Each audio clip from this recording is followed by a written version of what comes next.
Behind this closed door, in the basement of this townhome number 535, is where the horrifying murder and subsequent dismemberment of Ghanaian-born Kudzo Kodi took place.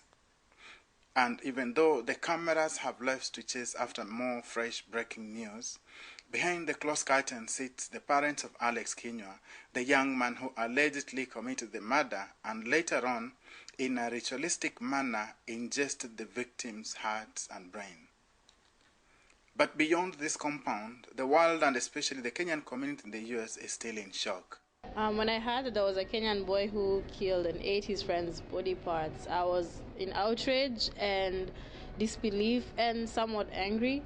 I was in shock, and I know everybody else who is a Kenyan here was in shock. But as it is always the case with such horrifying actions by human beings who are expected to behave a little better than animals, shock is quickly replaced by anger, disappointment, and a strong sense of frustration.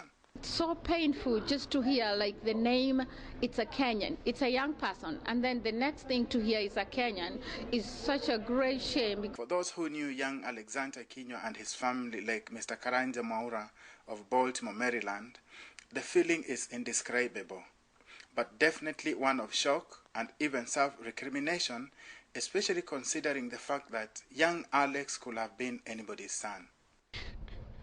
It was a big shock. Nobody would have expected anything like that. This is something you read in the news. This is something you see in horror movies. It is not something that you expect, least of all from people that you know. Kenyans have a very good reputation in Baltimore. In fact, in America as a whole, you know, we are people who are law-abiding and stuff like that. This is actually Morgan State University, where Alex used to attend classes. One of the most interesting things about this story is the fact that Alex's father is actually a professor in this institution. As of now, Alex Kinyua is still in custody as the detectives continue to investigate the case before he's arraigned in court.